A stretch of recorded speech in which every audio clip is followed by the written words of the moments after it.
Buenos días, hermanos. Es un placer estar acá esta mañana con ustedes y poder compartir la palabra del Señor. La verdad que venimos diciendo que han sido tiempos diferentes y tiempos difíciles. Y la verdad que ha sido un tiempo de cambios, más que nada. Si tenemos que resumir esos últimos meses que hemos vivido y el último par de años, han sido años de cambios y de trastornos en nuestra vida cotidiana. Los trastornos son cambios o alteraciones de nuestra vida normal y lo que nosotros hacemos en condiciones de normalidad. Puede ser cambios en nuestra vida, en nuestra forma de actuar, o pueden ser también cambios en nuestro cuerpo. Por ejemplo, algún dolor, algún malestar. Yo quería compartirles cómo esta palabra llegó a mí. Y esto pasó con una situación en particular que me tocó vivir a mí, me tocó pasar. Hace un poco más de 2 meses me levanté de madrugada para ir al baño y a la hora de pararme y pisar, sentí un dolor muy, pero muy fuerte en el talón. Algo que me llamó mucho la atención.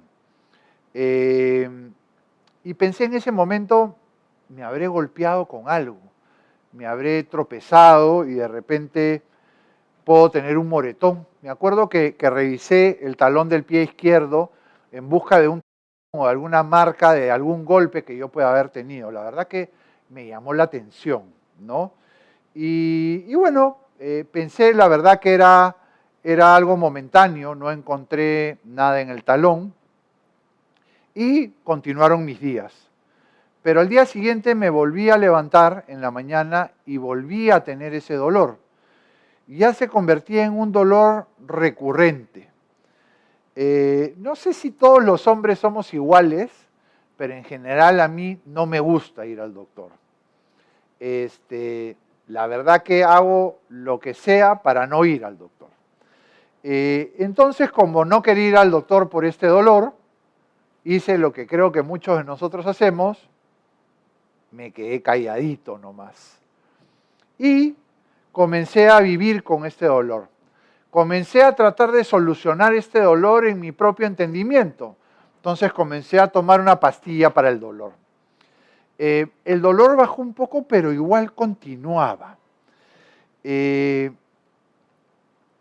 la verdad que nadie en mi casa sabía que a mí me dolía y yo no quería que nadie sepa, porque sabía que apenas mi mujer se enterara, me iba a mandar al doctor, que yo no quería ir. Entonces yo quería solucionar ese dolor. Pero la verdad que el dolor seguía. Ya llegó un punto que no podía caminar sin zapatos. El zapato de alguna manera bajaba un poco el dolor de mi talón, pero cuando caminaba sin zapatos casi no podía apoyar el pie. Igual hacía lo que sea para que nadie en mi casa supiese que a mí me dolía el pie. Y bueno, y dije, bueno, voy a hacer creo que lo que todos nosotros hacemos, ¿no? Voy a investigar en internet, ¿no? Yo no soy mucho de entrar a internet, la verdad, pero por este dolor decidí comenzar a investigar, ¿no? Y entré a internet y dije, dolor de pie izquierdo, talón de pie izquierdo. Y me llevó a un diagnóstico que lo he apuntado acá, se llama fascitis plantar. Y leyendo sobre la fascitis plantar, resulta que le da a personas entre 40 y 60 años. Ah, mira, calzaba exactamente yo en el rango. Después, cuando investigaba un poco más, decía que le daba a las personas que tenían exceso de peso. Y ahí también entro yo en ese grupo, porque siempre ando medio pasadito de kilos. Entonces hasta ahí estaba yo perfecto. Era algo muscular. Entonces comencé a hacer masajes al talón. Me pasé un día, otro día, y seguía haciéndome masajes al talón. Entonces, bueno, regresé a internet y dije, no, esto no es. Y habían pasado como 5 días que yo masajeaba y masajeaba el talón y nada. Entonces dije, le pregunté a un amigo, oye, me está pasando esto. y me dijo, ¿no será gota? Y entonces, al toque en la computadora, a ver un poco la gota. Y ahí sí no calzaba mucho, la verdad, porque decía que los que sufren de gota toman mucho licor, ¿no? Y no es mi caso, yo la verdad que no tomo licor hace más de 30 años en mi vida, y que comían carne, y la verdad que no me considero, me gusta la carne, pero no me considero que comamos mucha carne en casa, con las justas pollito me da mi mujer, pero ahí sí no calzaba. Pero bueno, llegó el punto que tenía que contarle a mi mujer que me dolía el pie. Ya había tratado de solucionarlos en mis propias fuerzas y le cuento. Ella ya se había dado cuenta, ¿no? Sí, me dijo, te he visto por ahí cojeando.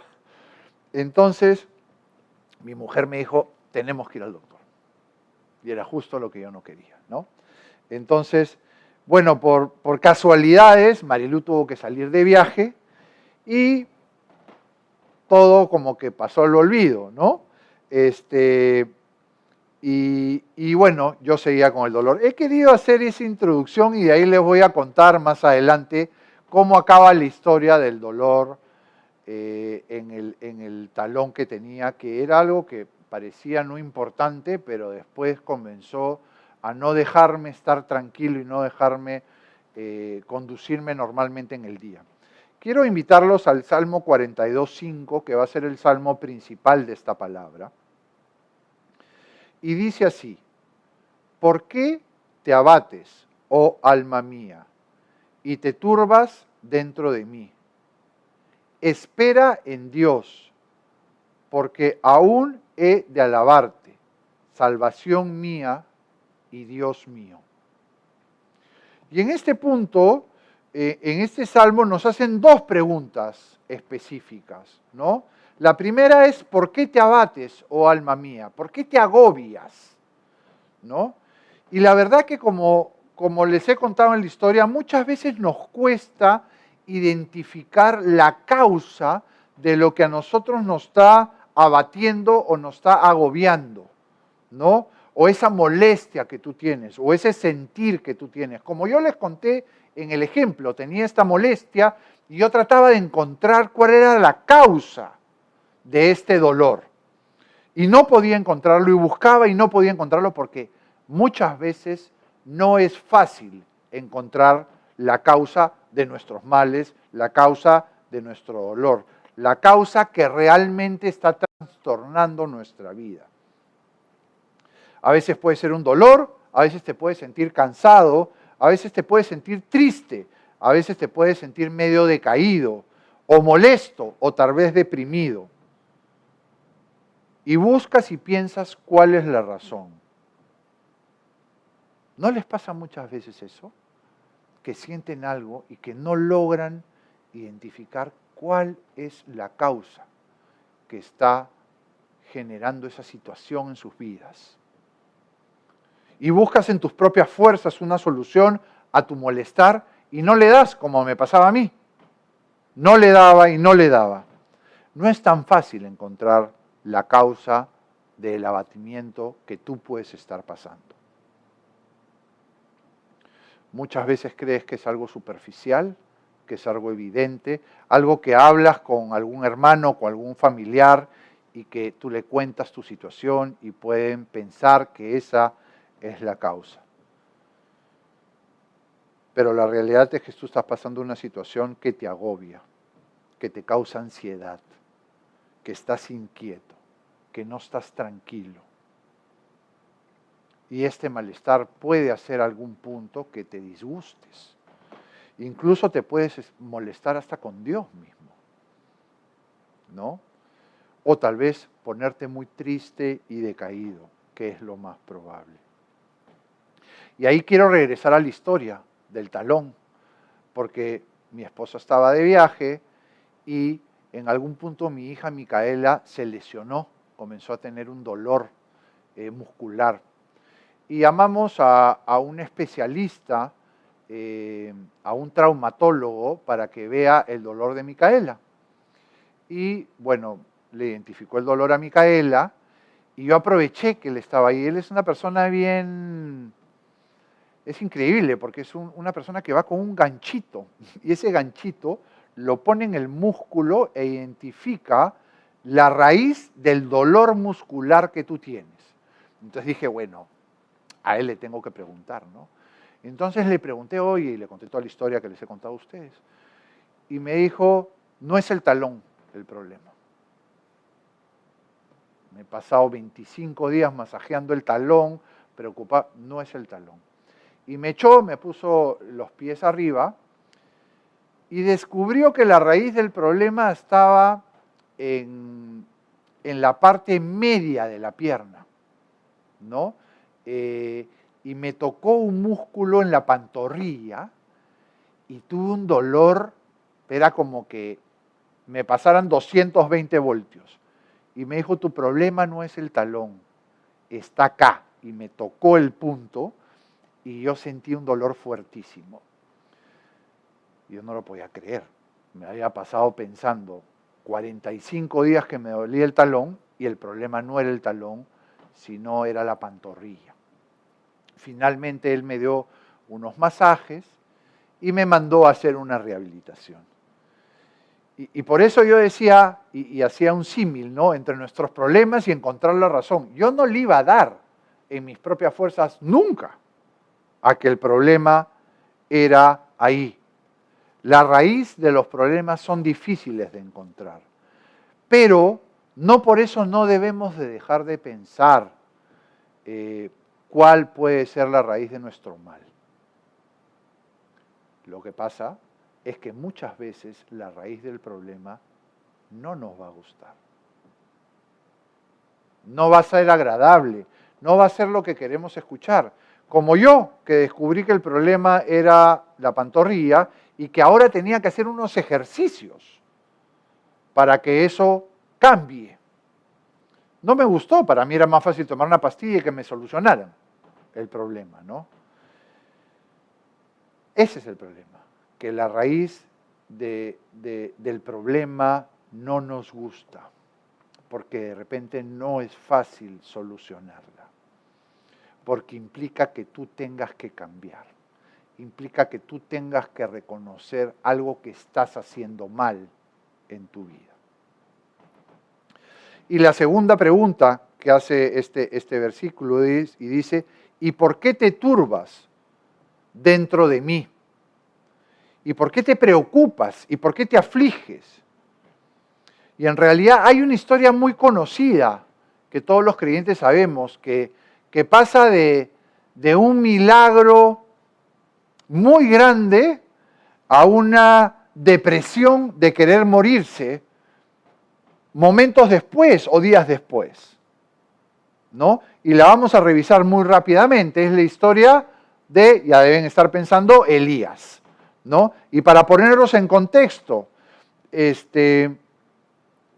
los israelitas tenían esta tendencia de buscar y de seguir otras divinidades, de diferentes dioses. Y en ese momento estaba pasando una sequía muy fuerte.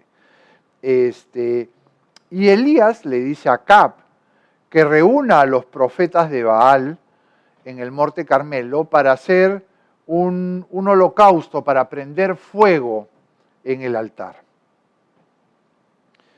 Y ahí van estos 450 profetas de Baal a tratar de hacer este holocausto y no pueden prender fuego, ¿no? Y de ahí viene Elías, ¿no? Y prepara el altar igual y hace que mojen las maderas 3 veces.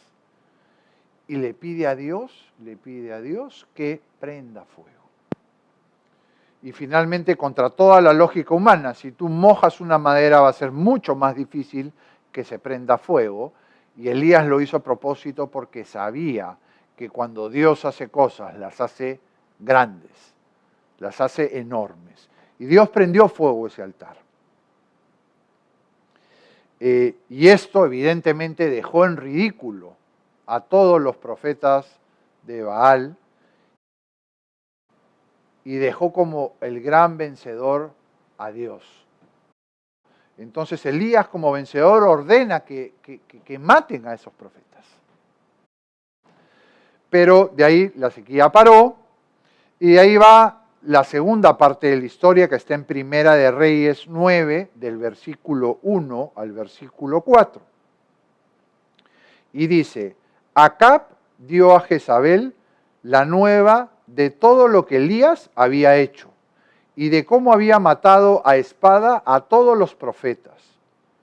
Entonces envió Jezabel a Elías un mensajero diciendo, así me hagan los dioses y aún me añadan, si mañana a estas horas yo no he puesto tu persona como la de uno de ellos.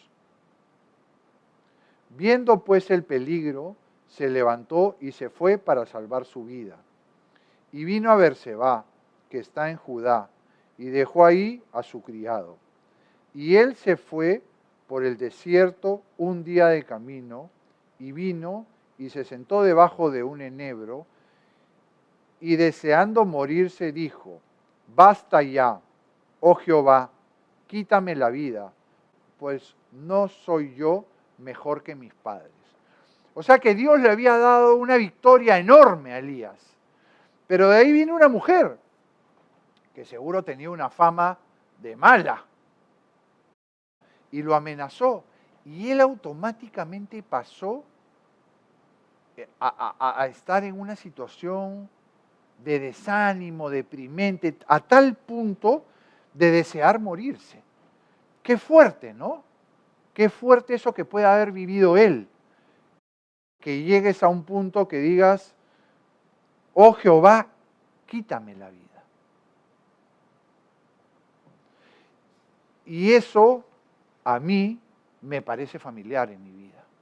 Y seguramente a ti también. Que todo está bien. El Señor ha hecho milagros enormes en ti, en tu familia. Recuerda lo que eras antes de conocerlo. Cómo has vivido este proceso de transformación. Sabes que has crecido espiritualmente, pero de ahí pasa un evento y te olvidas de todo lo que ha pasado. Y entras en esta etapa de depresión, de decaimiento. Y miren lo que pasa luego, en Primera de Reyes 19, del 5 al 8.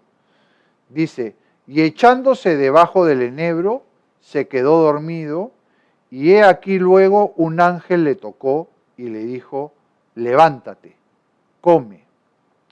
Entonces él miró, y he aquí a su cabecera una torta cocida sobre las ascuas y una vasija de agua. Y comió y bebió y volvió a dormirse. Y volviendo el ángel de Jehová la segunda vez, lo tocó diciendo, levántate y come, porque el largo camino te resta. Se levantó pues y comió y bebió, y fortalecido con aquella comida, caminó 40 días y 40 noches hasta Horeb, el monte de Dios. Y acá hay una buena enseñanza. Primero, ¿quién lo animó? Primero, ¿quién te va a animar a ti? Primero, ¿quién te va a sacar de esa situación en la que estás? Solo Dios. Dios es el que sustentó a Elías y Dios es el que te va a sustentar a ti. En los tiempos difíciles o en crisis que tú puedas estar viviendo, en angustia, cuando nos llenamos de ansiedad, cuando a veces nos deprimimos, ahí es donde Dios nos va a ayudar y ahí es donde Dios nos va a sustentar, como lo hizo con Elías. Le dio de comer y le dio de beber, en lo natural. Porque cuando tú estás atravesando esa situación, hermano, que de repente la estés atravesando en este momento, es Dios que te va a dar de comer y te va a dar de beber a través de su palabra. es su palabra la que te va a sustentar. Pero también en algún punto tenemos que preguntar si hay tantas razones para estar disgustado. El disgusto y el malestar es proporcional a la situación que estás viviendo, o de repente te estás ahogando en un vaso de agua. A veces un hermano dice, yo tengo un problema, pero cuando ve el problema del otro hermano, su problema termina siendo insignificante, realmente. Tenemos que saber si la raíz del problema es algo importante en nuestras vidas, porque muchas veces eso termina cambiando nuestra forma de vivir y de conducirnos, ¿no? Nos molestamos de todo, nos ponemos irritables, porque la gente de repente no hace las cosas como queremos en esa situación. Estamos molestos todo el tiempo y yo tengo que reconocer eso. Yo tengo etapas donde hay días que estoy molesto y que siento que las cosas no me salen bien. En Santiago 1:19 y 20 nos dice, por esto, mis amados hermanos, todo hombre sea tardo para oír, tardo para hablar, tardo para airarse, porque la ira del hombre no obra la justicia de Dios. Tenemos que saber controlar nuestras acciones y nuestras reacciones. La ira no puede tener cabida en nuestras vidas. Pídele a Dios que te ayude a tomar las cosas con calma.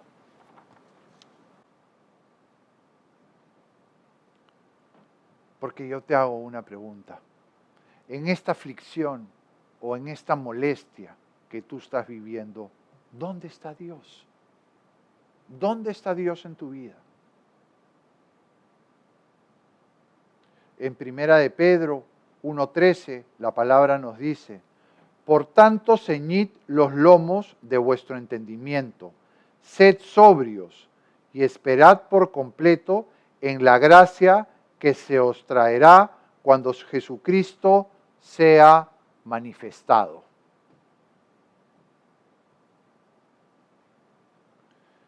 Y así es, si tú estás sintiendo una situación de agobio o de aflicción o de trastorno en tu vida,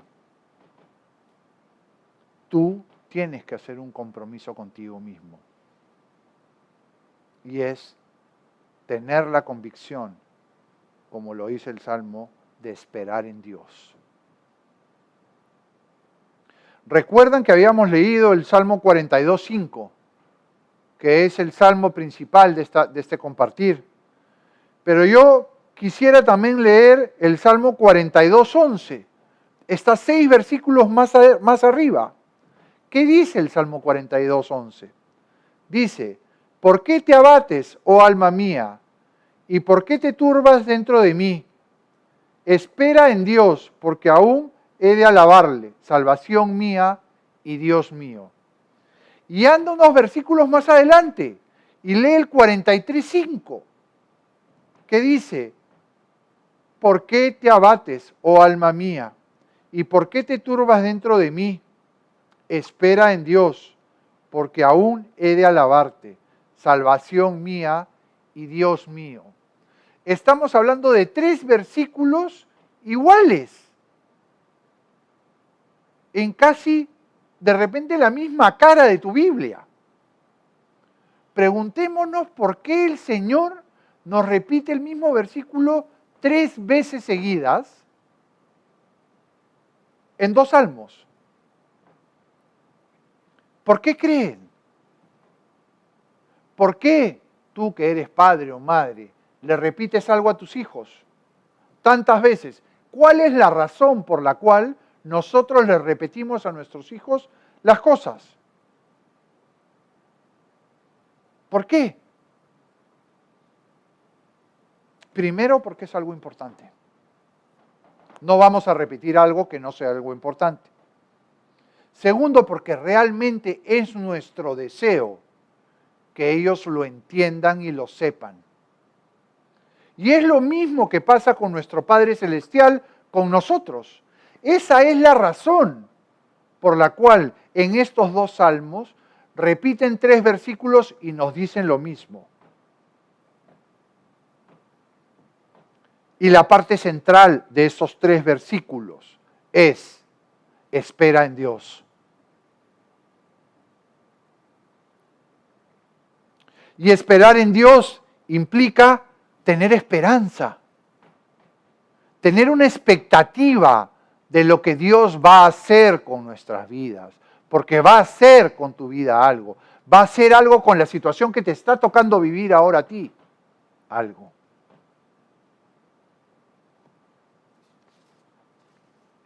Y ahí es donde tenemos que ser pacientes, porque esperar implica pasar tiempo, que el tiempo pase. Y esperar está asociada a nuestra fe, directamente, en creer en sus promesas. En 2 de Tesalonicenses 1:4 dice: tanto que nosotros mismos nos gloriamos de vosotros en la iglesia de Dios, por vuestra paciencia y fe en todas vuestras persecuciones y tribulaciones que soportáis. Cuando, hermano, estés pasando una situación difícil, hay 2 cosas que tienes que tener: paciencia y fe. ¿Por qué? Porque estamos confiando y estamos esperando en Dios. La esperanza en Dios está basada en la revelación que Dios hace de sí mismo. Nuestra esperanza está personificada en Jesucristo. Lo dice en 1 de Timoteo 1:1. Pablo, apóstol de Jesucristo, por mandato de Dios nuestro Salvador y el Señor Jesucristo, nuestra esperanza. Esa es nuestra esperanza. Ahora, el Señor, ¿podemos esperar en el Señor? Por supuesto. Pensemos un poco en el carácter de Cristo, quien es siempre bueno, quien siempre es verdadero, que es sabio. Todas esas cualidades del carácter de Cristo nos deben hacer llevar, nos deben motivar a confiar en Él y a esperar en Él y sus promesas.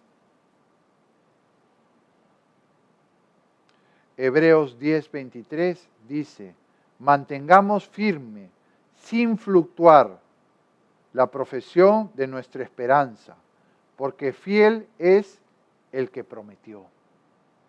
Dios es fiel, hermanos, y Dios te va a ayudar en esa situación que te toca vivir. La esperanza en Dios, hermanos, es como una profecía de los beneficios futuros que Dios va a darte en tu vida. Dios nunca podrá abandonar un alma que se apoye en Él. Y esa esperanza, hermanos, es exclusiva para nosotros, sus hijos. Dios la tiene para nosotros. También es importante saber, y no obstante, que todos pueden ser sus hijos. Y la pregunta es: ¿cómo esperar en Dios? Esa es la siguiente pregunta que nos tenemos que hacer. ¿Cómo esperar en Dios? Y ahí es tener una relación con Él diariamente. Y ahí regreso a mi historia de la lesión. Este fisioterapeuta me vio, me mejoró y de ahí me dijo que tenía que hacer unos ejercicios todos los días, unos ejercicios de estiramiento. Y yo los comencé a hacer los primeros días y los hacía y me levantaba y los hacía y al día siguiente los hacía y en la noche tenía que hacerlos en la mañana y en la tarde y comenzó a mejorar muchísimo. ¿Y qué pasó? Me relajé. Un día me dio flojera, no los hice. Otro día llegué muy tarde del trabajo, tampoco los hice. ¿Y qué pasó? El dolor regresó. Y eso es un claro ejemplo de lo que puede ser nuestra relación con Dios, que es una relación diaria. Si tú quieres esperar en Él, tienes que relacionarte con Dios diariamente. Y no te puedes relajar. Y no puedes encontrar excusas para no consultar su palabra, para no hablar con Él diariamente. Si no, realmente no vas a esperar en Dios. Vas a esperar en tus propias fuerzas. Y yo regresé a hacer estos ejercicios de rehabilitación. Y los estoy haciendo hasta ahora. Hoy estoy parado acá, apoyado más en el pie derecho que en el pie izquierdo. Porque me duele. Y está ese dolor que me hace recordar que tengo que hacer mi rehabilitación. Y está esa situación que tú estás viviendo que te hace recordar que tienes que esperar en Dios y que tienes que buscarlo todos los días. Y es esa situación el punto que te hace a ti acordar que tienes que recurrir a Él.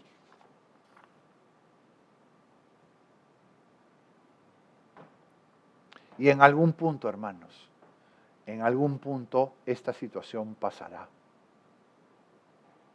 Y tendremos un corazón agradecido para con Dios. Y los dicen estos 3 versículos que hemos leído, que están en el Salmo 42 y en el Salmo 43.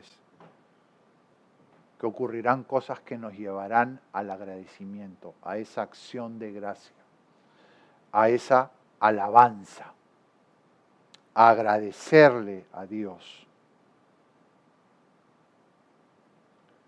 Porque el futuro, hermanos, con Dios traerán cosas buenas en tu vida, incluso en medio de las dificultades. ¿Cuáles son las razones para yo alabar a mi Dios? Agradecerle que Él es mi pronto auxilio y mi fortaleza. Lo dice en el Salmo 46:1, dice: al músico principal de los hijos de Coré, salmo sobre Alamot, Dios es nuestro amparo y fortaleza, nuestro pronto auxilio en las tribulaciones. Porque Dios, hermanos, hará que vuelva la sonrisa y la alegría a tu vida.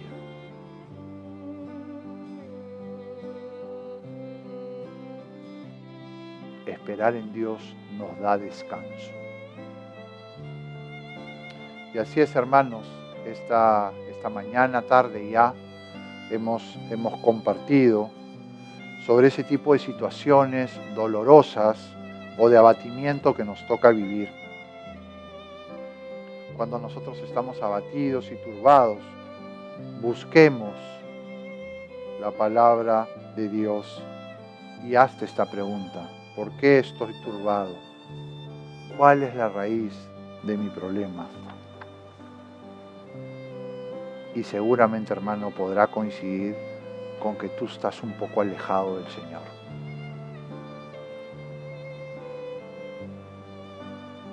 Tienes que confiar en Dios, que Él es el sanador de lo que tú puedas estar viviendo. Acepta sus promesas. Y siempre estate agradecido con Él. Siempre estate agradecido lo bueno que es Dios en tu vida.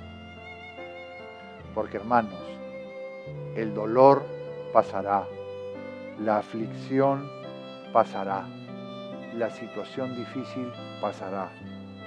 Pero algo que nunca pasará es que Dios siempre estará allí para ti.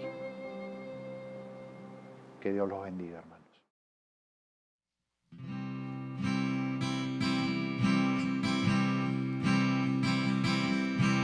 Cuando flaquea mi fe, y siento desfallecer. Cuando no puedo seguir y faltan fuerzas en mí, puedo a la mesa venir y puedo el pan compartir. Es Jesús el pan de vida, el maná de mi desierto, mi energía y mi sustento. Es Jesús el pan de vida, mi necesidad primera, y sin ti yo nada fuera. Porque Jesús es pan de vida eterna, es Jesús el pan de vida, el maná de mi desierto, mi energía y mi sustento. Es Jesús el pan de vida, mi necesidad primera, y sin ti yo nada fuera. Porque Jesús es pan de vida eterna. Levanto mis manos, aunque no tenga fuerza. Levanto mis manos, aunque tenga mil problemas. Cuando levanto mis manos, comienzo a sentir una unción que me hace cantar. Cuando levanto mis manos, comienzo a sentir el fuego. Cuando levanto mis manos, mis cargas se van. Nuevas fuerzas tú me das. Todo esto es posible. Todo esto es posible. Cuando levanto mis manos, cuando levanto mis manos, comienzo a sentir una unción que me hace cantar. Cuando levanto mis manos, comienzo a sentir el fuego. Cuando levanto mis manos, mis cargas se van. Nuevas fuerzas tú me das. Todo esto es posible. Todo esto es posible. Cuando levanto mis manos.